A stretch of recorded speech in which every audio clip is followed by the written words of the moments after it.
Yeshiva World.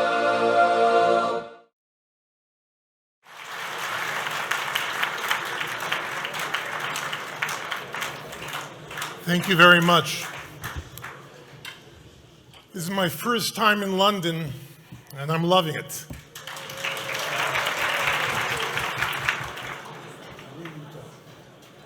I think I might even like it more than the United States. I have to be honest with you. Like others, I'm always battling with my weight. But when I weighed myself last night in Los Angeles, I was just short 400 pounds. That's a big number. But when I got to my hotel room here, I stepped on the scale, and all I weighed was 28 stone.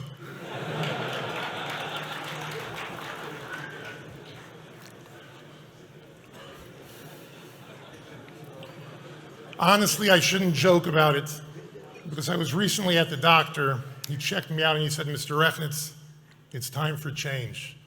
You're a ticking time bomb. You're overweight, you don't do any exercise, and I hear that you lie on your couch all day. I don't mean to scare you, but you're not getting any younger." I immediately went home and I relayed to my wife what the doctor said. "He pretty much thinks that I'm a ticking time bomb," I told her. "But the craziness ends here. It changes now. I desperately need to find myself another doctor."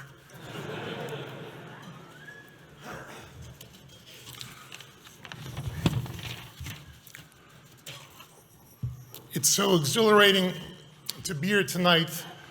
Besides meeting all the wonderful people, it almost feels like it's a reunion, way back from when I learned in yeshiva. I even met my first chavrus and mir ever.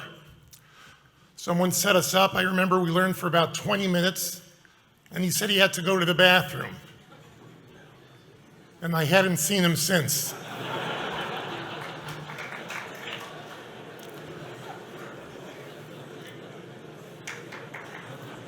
I gave him a hug and I said, "Moshe, are you feeling any better?"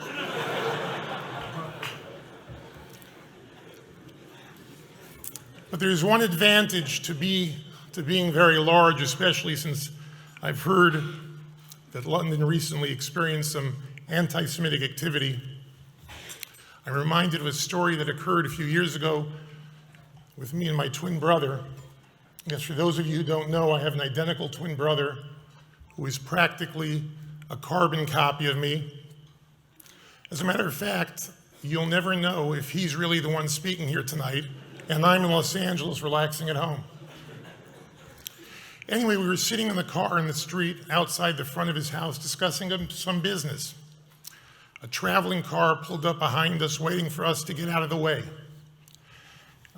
As it was a quiet street, we mentioned for them to go around us. They didn't seem to agree with that idea and began hooting. Again, my brother put his arm out the window and motioned for them to simply drive around us. So you can't really imagine it here because the steering wheel, your cars are built incorrectly. From what I understand, you get the cars that the Americans messed up on. The hooting continued. Finally, they proceeded to pull around us and stop right by our side. Predictably, the profanity started being exchanged back and forth. It wasn't exactly what you think. They had mouths like sailors, and it was literally disgusting to listen to them. While we, on the other hand, were calling them words like silly face or banana brain. Eventually, they decided they were going to show us who's boss, and they got out of their car and approached us, obviously looking to start a fight. My brother and I got out of the car and walked directly to within an inch of them. The guys maybe reached here. And we're clearly thinking, what were the chances that we picked these two guys in all of Los Angeles to start up with? We put up angry faces, and they were clearly very nervous. One of the guys looked up at my brother, and in a trembling voice he said, "We're Jewish too." I have to tell you, at that point, they would have exchanged their fancy, fast car with one of those cardboard yarmulkes they give out at the Kaisel. I was thinking maybe we should go into Kiev or something.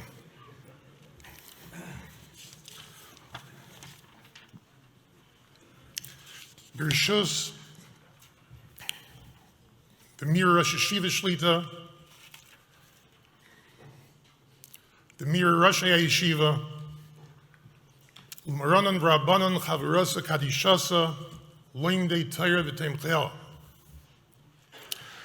I was invited by numerous moistus in England to come and speak about the problem of children getting into school.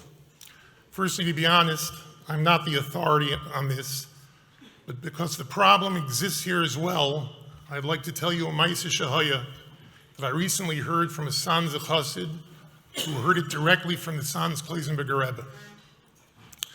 The story occurred with the Friedeke, Sanz Kleisenberger Rebbe, who we know Lo Aleinu lost all his children in the Holocaust.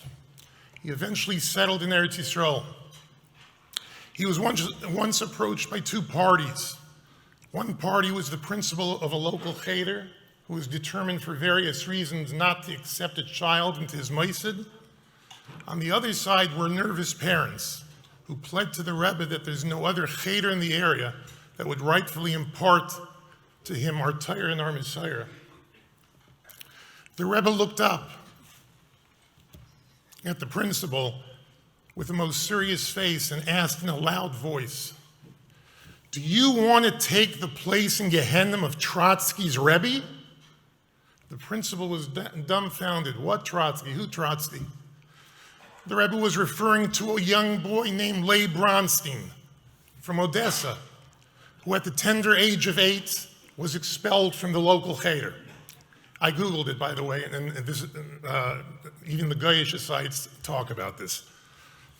What the boy did wrong, I can't tell you. I know there were no smartphones in the late 1800s, no televisions, not even iPads. Perhaps it was due to the employment of his father, David Bronstein, who was a mere farmer. This boy, who eventually changed his name to Leon Trotsky, led the Red Army in Russia for over 20 years. During his tenure, he murdered, Rachmana litzlan, millions of Yidden.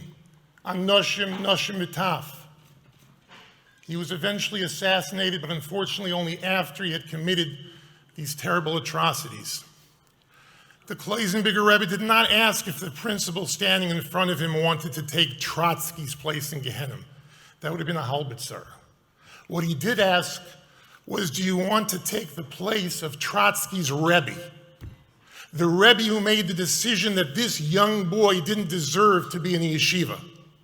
The Rebbe who decided that this boy should be someone else's problem. I could tell you in the Rebbe's defense, if there really is any defense, that how could the Rebbe have possibly anticipated the massive carnage of just one single boy not having yeshiva in which to learn. A few short years ago, a delegation of Rabbanim came to my home. They flew all the way to the West Coast, from the East Coast, to explain to me a different way of viewing this shiloh that unfortunately comes up all too often. I have to be honest with you that prior to that meeting, I really did not look at it from their angle. They explained to me that clearly their actions are not caused by a lack of Avas Yisrael. Rather, it was situational. Imagine, they said, if a person is Tayrasa Yom Nasai, having dedicated himself to a life of learning, came Chayenu v'Yirchameinu, and his innocent child goes down the street to play with his friend, his classmate, who has a home way more materialistic than his own, who has the latest toys and gadgets that this boy could only dream of. His friend's father is a respectable Yid who leads a Torah household and is kiveyayitim every day. Yet that doesn't take away from the fact that they have a new basketball court, which makes the innocent child beyond impressed, maybe even a little jealous. After a few hours, the boy then goes back to his own apartment, whose floors and walls have seen better days. He guesstimates that 3 of his apartments can fit into his friend's house. His whole toy collection consists of a coloring book that he received a few years ago as a Hanukkah gift. Can we expect this boy not to immediately decide that when he gets older he would much prefer to follow in the footsteps of his friend's family rather than his own? Why should the parents who are in Klei Kodesh now be obligated to try to sell their child on deeper insights of what they've decided of how they decided to live their life? How do they explain to a young boy the concept of Pas B'Melach Toichal, when this issue should have and could have been avoided? Why should they be left with a challenge that really didn't have to come up in the first place? Again, I have to admit that I never did particularly consider it from that point of view.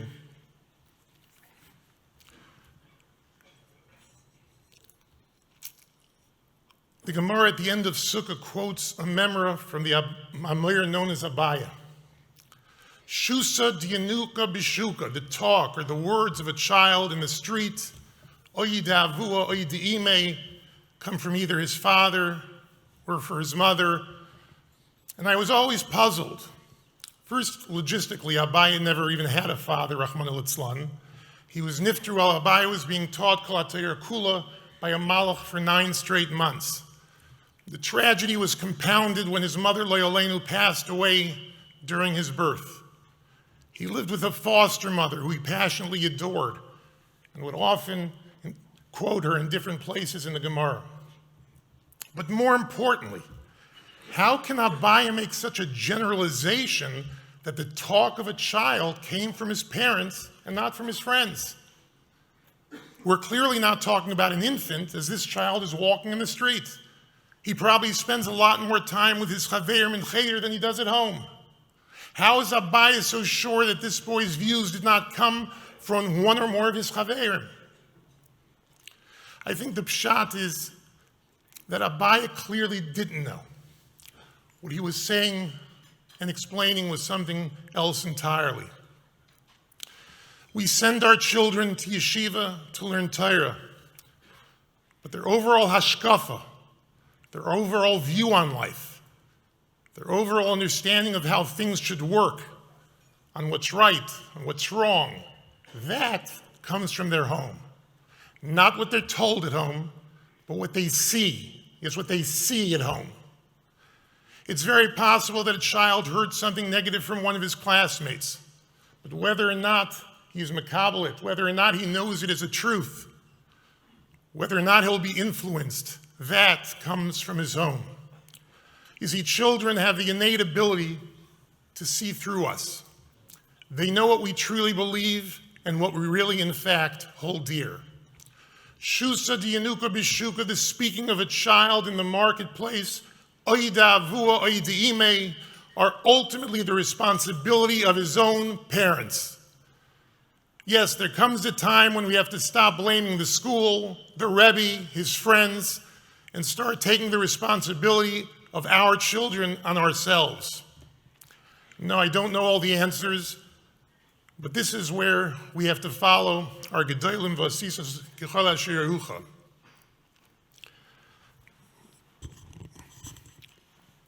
On the subject of Yenuka, of children, I was reminded of a very interesting series of events as the Gemara relays in Bab Mitzvah and other Masechtas. We're all familiar with the duo of Rabbi Yochanan and Reish Lakish. Like Beis Hillel and Beis Shammai, like Abaya and Rava, while their derech halimud may have differed, it was always besimcha l'shem Torah. The Gemara gives us insight into the beginnings of Rabbi Yochanan and Reish Lakish's relationship. Reish Lakish was a man of incredible physical strength, which led him to a career as a leader of a band of robbers and thieves. One day he saw Rabbi Yochanan swimming in the Yarden. He vault jumped into the river as he thought this was a woman. Rabbi Yochanan, upon seeing Reish Lakish's massive strength, said to him, "Your strength should be utilized for Torah." To which Reish Lakish responded, "Your beauty should be used for women." Rabbi Yochanan, seeing what was important to Reish Lakish, offered him a deal. If you turn around, do tshuva, and dedicate your life to Torah, I will in turn give you my sister, who is more beautiful than I, for marriage. V'kach hoya, Reish Lakish spent days and nights immersed in learning. Predictably, he grew to heights where he eventually changed from Rabbi Yochanan's Talmud to Rabbi Yochanan's Chavrusa.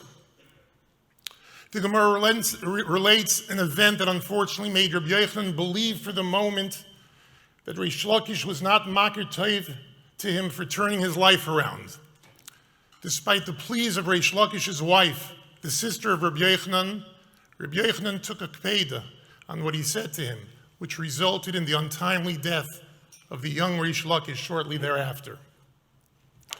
When Reish Lakish died, Rabbi Yochanan was inconsolable. The Chachamim tried to replace Rabbi Lakish and instructed Rav Elazar ben Pidas to go learn with Rabbi Yochanan. But every time Rabbi Yochanan would say a chiddush, Rav Elazar would bring rayas, proofs, for what he had just said.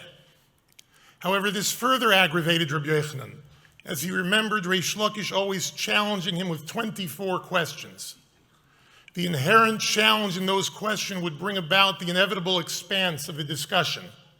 Rabbi Yochanan would then be forced to give Reish Lakish 24 answers and bring about increased clarity to the subject. Now that Reish Lakish was no longer there, that dynamic was sorely lacking. In fact, Rabbi Yochanan roamed the streets wailing, Heicha ad bar Lakisha, Heicha ad bar Lakisha. Where are you, Reish Lakish? Where are you, Reish Lakish? The situation deteriorated and Rabbi Yochanan remained so grief-stricken that Yotzei Midaitoi, he completely lost his mind. Having no other eitzah, the Chachamim davened for Rabbi Yochanan to leave this world to avoid more pain. The Eibishter and his Midas HaRachmim quickly brought Rabbi Yochanan back to the Yeshiva Shel Mala. As lahavdil an addiction, Rabbi Yochanan needed the Torah and the thought process of a Reish Lakish. Then one day in the Gemara in Tainis brings Rabbi Yochanan went looking for Reish Lakish's son, and he found him. Ashkechei Rabbi Yochanan liyenuka d'Reish Lakish. He said to Reish Lakish's son, Eima li psukech, tell me what pasuk are you currently learning? The child replied by quoting the pasuk with a double lashon of aser to aser. Rabbi Yochanan explained to him his chiddush of why the word aser is repeated and how he learned from there aser bishvil shetis asher. Give meiser, give tzedakah, so you'll then ultimately become wealthy. The boy then asked Rabbi Yochanan, how do you come to this conclusion? Rabbi Yochanan replied, go test it out for yourself. Reish Lakish's child then asked a very logical question. Is it permissible to test Hashem? Isn't there another pasuk which clearly says, Lo yisenasu es Hashem, you shall not test Hashem? Rabbi Yochanan explained to him that the exception, the only instance in the Torah in which we are allowed to test Hashem is in regards to Meiser Tzedakah, as it says in the Nevuah in Malachi, Uvechanuni na bezois. The Eibishter said to his beloved nation, please test me on this.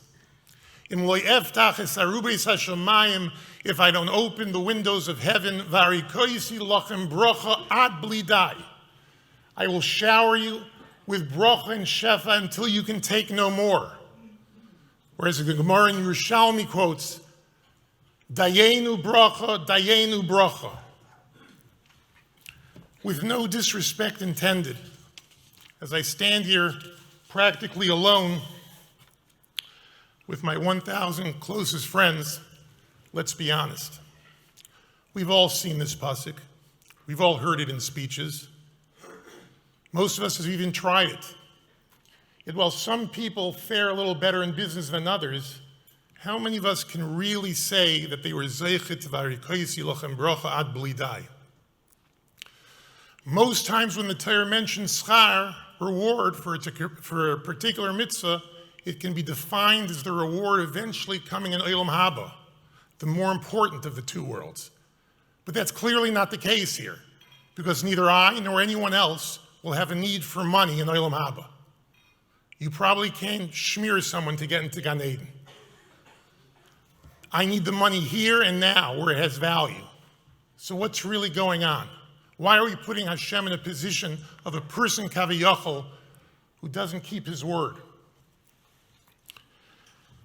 Quite a few years ago on a trip to Eretz Yisrael, I was given the opportunity to meet Reb Michal Yehuda Lefkowitz, Zecher Tzadik Livracha, Reb Chaim Kanievsky, Shlita, and Reb Aaron Leib Shlita. He should have a refuah shalema. And to all of them, I posed the same question. What shmira is there? What protections are there for an usher not to lose his money? And don't tell me tzedakah, because we've all seen so many people who were big bali tzedakah, yet they lost all their money. All three gedolim each gave me two answers. The common denominator was because if people were not makbid on ribbis, lending or borrowing money from your fellow Jew with interest. Rabbi Aaron Leib gave a second answer. He also attributed it to quote-unquote gnevische shtick. Well, I was just told by Reb Matli Greenblatt, this is not part of my Grunwald, this wasn't part of my speech, but that Rabbi Aaron Leib needs a Yeshua. I'll mention also something when I was there and I asked him something, he answered me. After I finished asking him the question, and he told me ribbis and gnevische shtick, his gabbai felt maybe he can also ask a sharp question. So his gabbai asked about Yenim, Pliny ben Pliny, that Rabbi Aaron Leib knew, who definitely never took ribbis and definitely never dealt in gnevische shtick. Why did Seif Yamav, he lost all his money? Before the Gabbai finished the question, Rabbi Leib answered, the Gzeira was for him to have money, not his children. It's almost like Rabbi Aaron Leib had this question, he had to read it durch. He had to make sure that what the bracha of Harikois Yilochem Dai works. Reb Chaim Kanievsky's second answer was that even when we have money, Medaf Alamo Mispal Zain, we have to continue to always daven for it. Unfortunately, I forgot the second answer that Reb Michal Yehuda gave me. But at the end of the day, will just any Aveira nullify Hashem's promise? Einanu azei ponimu k'shei oiref leimer lefonecha tzadikim anachnu v'loi chatanu avol anachnu v'aviseinu chatanu. We wouldn't have the audacity to say to the Rabbeinu Shalom that we don't sin. Rather, we and our ancestors have at times both lost the battle with our Yetzer Hara. We're human. We're not perfect. While we may always have good intentions, we sometimes slip. Hashem is not just throwing out a teaser. Furthermore, years later, when learning the Sefer HaChinuch on the mitzvah of Aser to Aser, the chinuch was clear. Lo ya'akiv shum ovoin, lo ya'akiv shum dvar ovoin v'chet. That no Aveira can stop, can nullify, can negate the money that Hashem promised you, the money that you get by Aser b'shil shetis aser uv'chanuni no bezois. So as the cliche goes, at least in America, show me the money. Yes, show me the money that Hashem promised me. While speaking with the Gedolim, I gave them what I thought may be a shmira. They all agreed with me, but with a sense of that goes without saying. That's obviously a given. Not that I needed this Maisa to show me, but clearly I was way, way behind them. So to everyone who took out the time tonight, Lahagdil Teru Ladira, I'm going to give you the secret to Ashiris, to wealth. Some people say, I just have a little mazel, but they're wrong. I actually figured out a sure way to continually make money. In Eretz Hashem, the Rebbeinu Shlomo should continue to bring shefa and bracha to me and my family. I gave them a mashal of an usher who has a gabbai tzedakah. The usher gives specific instructions as to how the gabbai is to disperse the money. I want you to give $1,000 to every yeshiva. A koil should get $2,000. Hachnosis kal should get $1,800, etc., etc., etc. The first person walks into the gabbai asks him his name, and then asks, "You're the yeshiva that didn't take my son in, correct?" The fundraiser doesn't know what to do and leaves empty-handed. Another person comes in, he's dressed as a Chassidish Yid. "Oh, your Rebbe and my Rebbe don't get along because your Rebbe insulted my Rebbe." He too turns around and leaves empty-handed. A third person comes in and is criticized for not sitting the gabbai's father on the dais at his Meisid's last annual dinner. I guess an usher should be pretty happy as he saved the money that he ordinarily would have given. But it doesn't work that way. Once the usher does find out, he'll drop everything he's doing, he'll run to the gabbai's house and say, "Who do you think you are? Are you crazy? You're going to give or not give my money based on your personal reasons?" The first thing that any usher would do, the first thing that anyone in this room would do, is take back the checkbook. The nimshal is obvious. We have to realize that we are mir gizbayrim. We are all gabei tzedakah with the Eibishter's money. Yet unfortunately, most or all people have at least one meisid or cause that they will absolutely not support. Because you don't like a certain Rosh Koil or your minhagim differ entirely from another person's exact Messiah, that doesn't mean that the 500 Yungalite or any other need of Hashem's own children should be on the other end of your quote-unquote shita or punishment. To those people I say, beware of the Eibishter. The balabas with a capital B will no doubt demand that you return the checkbook. Disclaimer, as most speakers, I'll never boast about my own attributes when speaking publicly, especially since there aren't many of them to boast about. But this is strictly l'toivus hatzibur and l'toivus mir yeshiva. I can say that I have many, many faults. You can ask around. There's absolutely no shortage there. But what I like to call selective giving is not one of them. I do not pick and choose. I always give and have always given. For as far back as I can remember, I never, ever said no to someone. I might not have given them what they wanted or what they expected or according to their desired time frame, but I never said no. And believe me,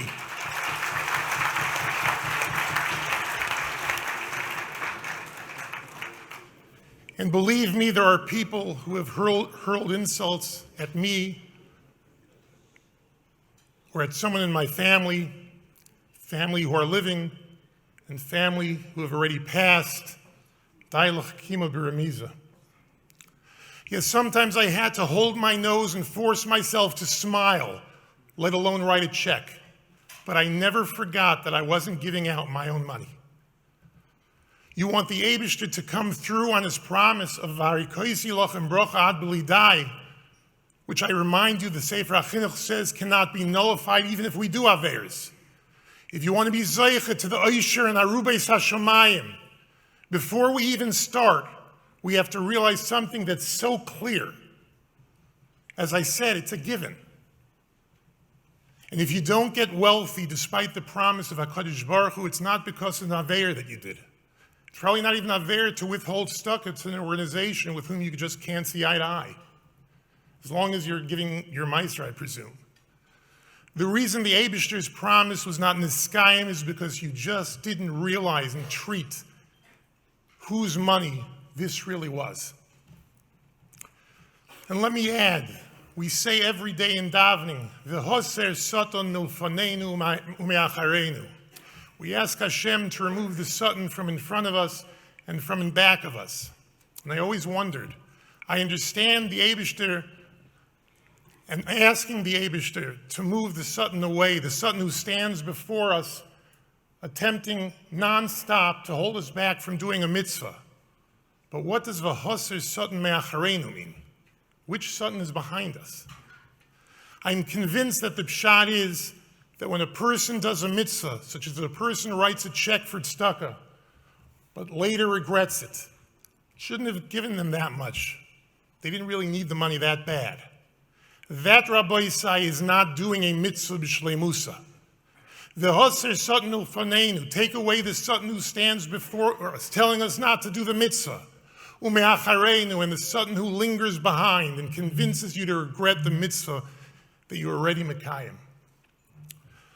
I'm reminded of the late, renowned Mr. Bernard Hochstein, who I had the zechus as a bacher to meet with several times after he settled in Eretz Yisrael in his senior years. I could just watch him for hours. A businessman by trade and an enormous Baal Tzedakah. His foundation till today gives out millions a year. He amassed a tremendous fortune. He was someone who would never link financial with success. He viewed money as a tool, not as an end unto itself. He lived his life convinced that giving tzedakah was his best and most profitable investment. My cousin, Rabbi Yehuda Fuss, was his grandson.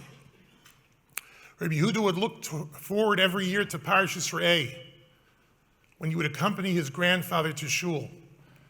After laning aser to aser, Mr. Hochstein would stand up, give a klap, and with the utmost joy explain with fervor and passion. But before he finished his short discourse, he would guarantee that everyone in the shul a 10 times return on any tzedakah they gave that week, ending off by telling anyone who didn't receive that return could come to him and he would personally make them whole. I'd like to tell you something I'm noticing. In the last few years in the United States, people, and especially from the younger generation, are giving unprecedented amounts to the biggest Makom Torah in the world. And there's no question that we're constantly seeing these younger people, these former yeshivalite, who we all have to admit are not the most highly educated in limudei chayil, experiencing remarkable and unusual shefa and bracha as their contributions to the yeshiva increase every year. So you can do two things tonight. You can leave, go home, call it a night. On behalf of everyone, I thank you for coming. Or you can take out a check, tell the Eibishter that on this mitzvah and only on this mitzvah, you're allowed to test him. Write the amount as though you were writing it as an investment. Jot down the words of Chanuni Nabizais on the memo line. And with a sincere smile, hand the check or tell your pledge to anyone here working for the Mir Yeshiva. But remember, never to regret it, ever. The Lashon of the Torah and the Beis Yosef both say that this is Bodik Umenusa. They've seen it. It happens all the time. I hope I'm not boring you, but I've spoken tonight about two issues. The crisis of children in schools, and then, with the help of Rabbi Yochanan and Rish Lakish, the inyan of tzedakah. But if you really think about it, just a tad beyond the surface, you'll realize that they're both the same idea. They both come from the same reasoning, which is the understanding that a person was not put on this world just to enjoy life and live for nobody else but himself. There's a musig of a kehila, a communal setting. In the kehila, everyone is responsible to partake and support the needs of that kehila. Whether that means giving tzedakah and supporting all the necessary meistis and organizations, but it also includes being achroi for every child who is in need of a school. They're both the same responsibility. Reish Lakish just had to understand Aser B'Shvil Shittis Asher in the inyan of tzedakah, of helping out the needy, to be able to say in Masechtas Shabbos, Omar Reish Lakish, Kol Ir Shein Batinoikos Shel Beis Rabban Machrivnoisai. Any city that does not have schools for their children has to be destroyed.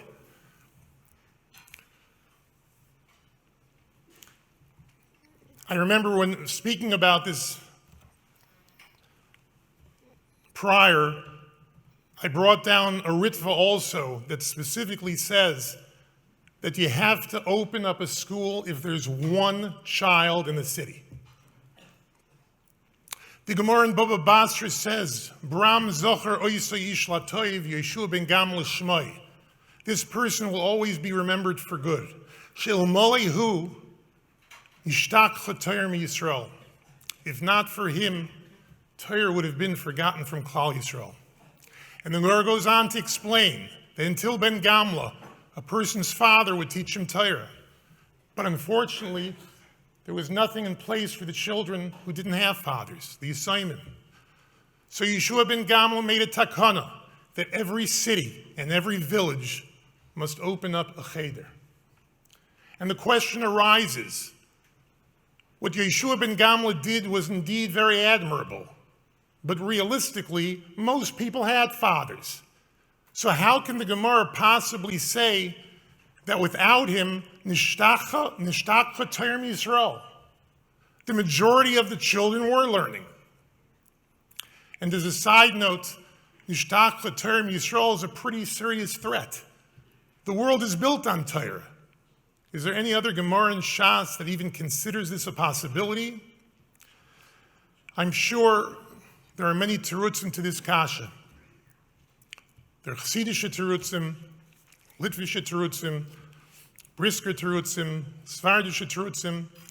And while I can't tell you which teretz is accurate, one thing the Gemara definitely makes clear is that if even one child doesn't have a school, the result will be Nishtach Torah Yisrael, because we never know, especially with our tumultuous history, who will be the one who is able to transmit Torah to the next generation. Reish Lakish, who started out as the common thief, displayed the seriousness of this inyan to the point that if a city does not have a school, the city needs to be destroyed. Poor Rav Yochanan forever sought to replace his chavrusa. It's obvious how much they learned together by observing all the machloksim and Shas between Rav Yochanan and Reish Lakish. But on one thing in Shas, and only one thing only, they agreed. In Masechtas Tamura, Daf Yudalid Amid Beis, Rabbi Yochanan and Reish Lakish agreed. Mutav ti'aker Torah, better not to do a mitzvah, better to be over an aveira. Val tishtachech Torah miYisrael, to be sure that Torah is never forgotten from the Yidden. I was always under the impression that you can only be over a mitzvah or an aveira if there's a risk of pikuach nefesh. The Torah, when mentioning mitzvahs and aveiros in general, writes v'chai bohem, that sans the three aveiros chamuris, where the din is yaharg val yavar, the Torah doesn't expect one to risk his life. So we come full circle back to Rabbi Yochanan and Reish Lakish, who are clear that the one time that we could be over a mitzvah or an aveira is in a case where there is no pikuach nefesh, is if there's a mere chance of nishtach Torah Yisrael. Remember Yeshua ben Gamla for the good, for without him assuring that every single child had a school, we could have all chas v'sholom forgotten the Torah. Comes Rav Yochanan and Reish Lakish to tell us that it's better to uproot and disrupt an entire city while being over on mitzvahs and aveiros to assure shelo nishtachech Torah miYisrael. Or perhaps they're not telling us a chiddush. We just never realized that one child not in school is pikuach nefesh. Leon Trotsky's Rebbe surely had missed this Gemara. I'm here tonight to represent the Mir Yeshiva, the largest yeshiva in the world. I learned in Mir Yeshiva for over 6 years. You live in a cocoon of Torah. Recently, as I had composed a song to the words of Kadyasvun Yisrael V'asken B'simlas HaTorah, I tried to find the origin of the words, and I couldn't find them. They were nowhere. I asked people, I Googled it, I checked in the Yisra Chachma, and I came up with nothing. I could not for the life of me find those holy words. But while I didn't see the words, I did one better. I actually saw the man who would tremble and shake uncontrollably just to give over a shir.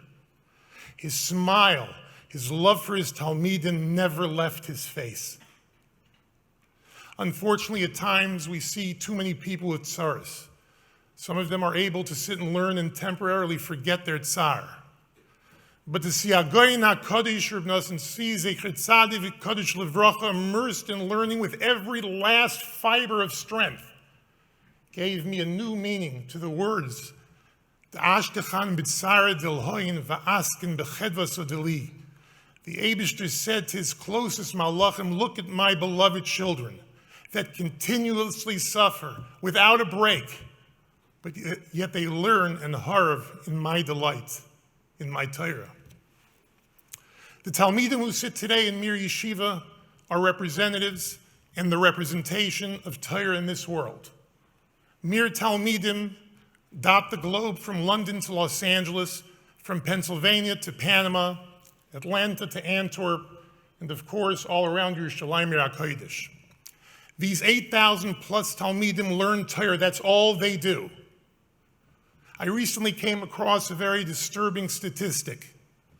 60% of the children in Kiryat Sefer, a Haredi city and home to Yeshivas Mir Brachfeld, are malnourished. At first I said, it's ridiculous, it can't be. But I checked it out, and it's true. Malnourishment doesn't mean starving. It doesn't mean that they have to be a black kid and have 14 flies buzzing around their face.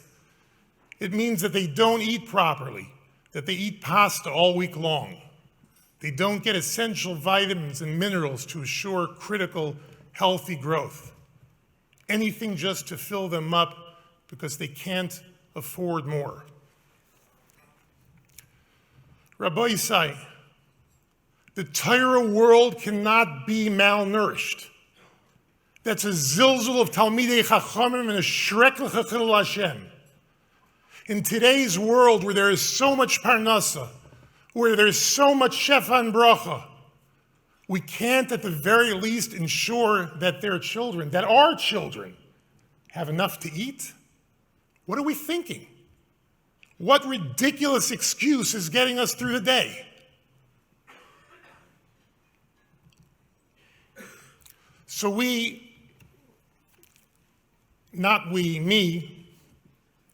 left the fundraising job up to the sickly Reb Nosson Tzvi. And it no doubt took the worst feasible toll possible. Heicha ata Reb Nosson Tzvi. Heicha ata Reb Nosson Tzvi. Starting today, we can do better, and we must. Nothing less than the covet of the Eibishter is at stake. I witnessed something else a few months ago.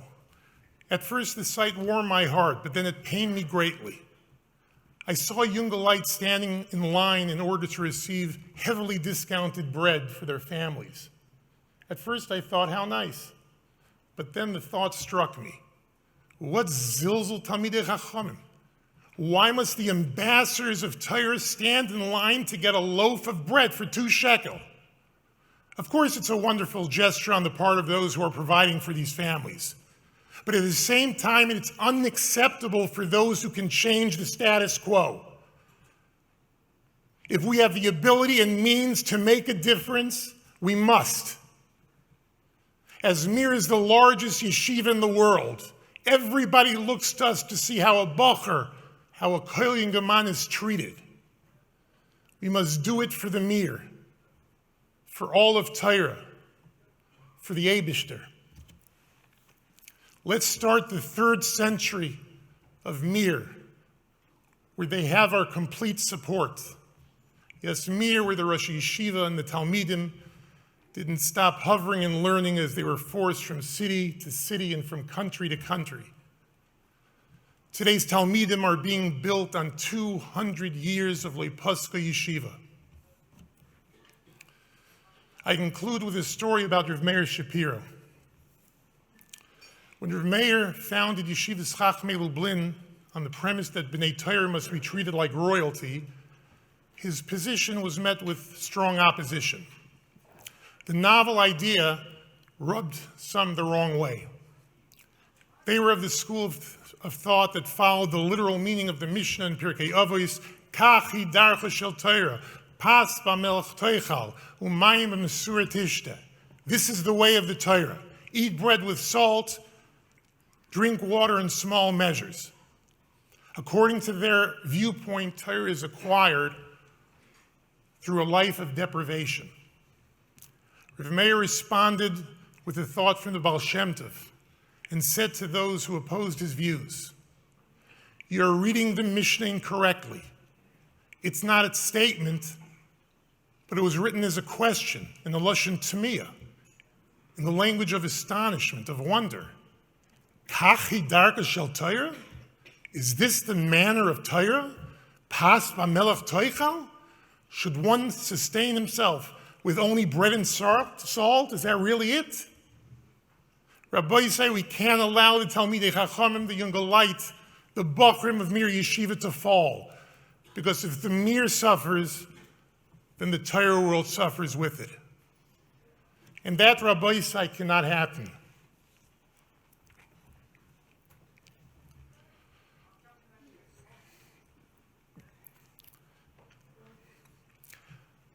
I'm sure over the years, you've heard a lot of speeches, a lot of appeals. But what I'm telling you is Badik Umenusa. What I'm telling you works every time. Everyone needs to write a check, whether you wrote one before or not. And if you want to know the amount of the check, it's a simple calculation. Whatever number you want 10 times of, that's what you should write. Thank you for listening.